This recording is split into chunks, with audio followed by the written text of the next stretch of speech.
AB Venkateswararao నికార్సైన Indian police అధికారి, ఆంధ్రప్రదేశ్ రాష్ట్ర cadre DGP స్థాయి అధికారి.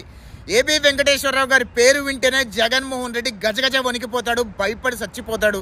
ఆఖరికి ఏబీ వెంకటేశ్వరరావు గారి పేరు కూడా కల్లో కూడా తలుచుకునేంత భయం జగన్మోహన్ రెడ్డికి. అందుకనే జగన్మోహన్ రెడ్డి ముఖ్యమంత్రి అయిన వెనువెంటనే మొట్టమొదటిగా ఏబీ వెంకటేశ్వరరావు గారిని సస్పెండ్ చేశాడు.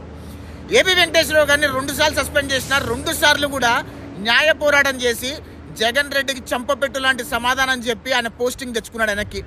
ఆఖరికి ఆయన రిటైర్మెంట్ అయ్యే రోజు కూడా ఏబీ వెంకటేశ్వరరావు గారు ఆయన పోస్టింగ్లో ఉండి ఆయన రిటైర్ అయ్యారు అంటే ఒక నికార్సైన నిజాయితీ గల పోలీస్ అధికారికి ఏ రేంజ్లో న్యాయం జరుగుతుంది.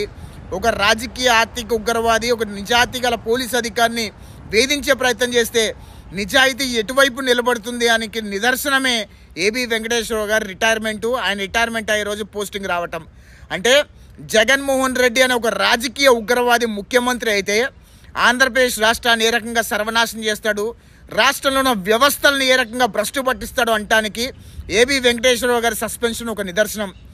ఒక నిజాయితీ గల పోలీస్ అధికారి, అదేవిధంగా ఆ పోలీస్ అధికారి పదవిలో ఉంటే జగన్ రెడ్డి బొక్కలని భయపెడతానని భయపడి జగన్మోహన్ రెడ్డి ఏబీ వెంకటేశ్వరరావు గారిని సస్పెండ్ చేశారు అంటే ఏబీ వెంకటేశ్వరరావు గారు జగన్మోహన్ రెడ్డి గారిని ఏ రేంజ్లో భయపెట్టారో ప్రతి ఒక్క పోలీస్ అధికారి ఆలోచన చేయాలి.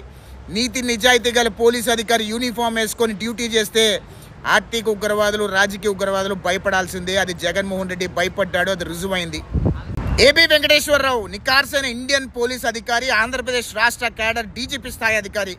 ఏబీ వెంకటేశ్వరరావు గారి పేరు వింటేనే జగన్మోహన్ రెడ్డి గజగజ వణికిపోతాడు, భయపడి చచ్చిపోతాడు. ఆఖరికి ఏబీ వెంకటేశ్వరరావు గారి పేరు కూడా కల్లో కూడా తలుచుకునేంత భయం జగన్మోహన్ రెడ్డికి. అందుకనే జగన్మోహన్ రెడ్డి ముఖ్యమంత్రి అయిన వెనువెంటనే మొట్టమొదటిగా ఏబీ వెంకటేశ్వరరావు గారిని సస్పెండ్ చేశాడు. ఏబీ వెంకటేశ్వరరావు గారిని 2 సార్లు సస్పెండ్ చేసిన 2 సార్లు కూడా న్యాయ పోరాటం చేసి జగన్ రెడ్డికి చంపపెట్టు లాంటి సమాధానం చెప్పి ఆయన పోస్టింగ్ తెచ్చుకున్నాడు వెనక్కి. ఆఖరికి ఆయన రిటైర్మెంట్ అయ్యే రోజు కూడా ఏబీ వెంకటేశ్వరరావు గారు ఆయన పోస్టింగ్లో ఉండి ఆయన రిటైర్ అయ్యారు అంటే ఒక నికార్సైన నిజాయితీ గల పోలీస్ అధికారికి ఏ రేంజ్లో న్యాయం జరుగుతుంది. ఒక రాజకీయ ఆర్థిక ఉగ్రవాది ఒక నిజాయితీ గల పోలీస్ అధికారిని వేధించే ప్రయత్నం చేస్తే నిజాయితీ ఎటువైపు నిలబడుతుంది దానికి నిదర్శనమే ఏబీ వెంకటేశ్వరరావు గారి రిటైర్మెంటు. ఆయన రిటైర్మెంట్ అయ్యే రోజు పోస్టింగ్ రావటం అంటే జగన్మోహన్ రెడ్డి అనే ఒక రాజకీయ ఉగ్రవాది ముఖ్యమంత్రి అయితే ఆంధ్రప్రదేశ్ రాష్ట్రాన్ని ఏ రకంగా సర్వనాశనం చేస్తాడు, రాష్ట్రంలో ఉన్న వ్యవస్థలను ఏ రకంగా భ్రష్టు పట్టిస్తాడు అంటానికి ఏబీ వెంకటేశ్వరరావు గారి సస్పెన్షన్ ఒక నిదర్శనం. ఒక నిజాయితీ గల పోలీస్ అధికారి, అదేవిధంగా ఆ పోలీస్ అధికారి పదవిలో ఉంటే జగన్ రెడ్డి బొక్కలని భయపెడతానని భయపడి జగన్మోహన్ రెడ్డి ఏబీ వెంకటేశ్వరరావు గారిని సస్పెండ్ చేశారు అంటే ఏబీ వెంకటేశ్వరరావు గారు జగన్మోహన్ రెడ్డి గారిని ఏ రేంజ్లో భయపెట్టారో ప్రతి ఒక్క పోలీస్ అధికారి ఆలోచన చేయాలి. నీతి నిజాయితీ గల పోలీస్ అధికారి యూనిఫామ్ వేసుకొని డ్యూటీ చేస్తే ఆర్థిక ఉగ్రవాదులు రాజకీయ ఉగ్రవాదులు భయపడాల్సిందే. అది జగన్మోహన్ రెడ్డి భయపడ్డాడు, అది రుజువైంది.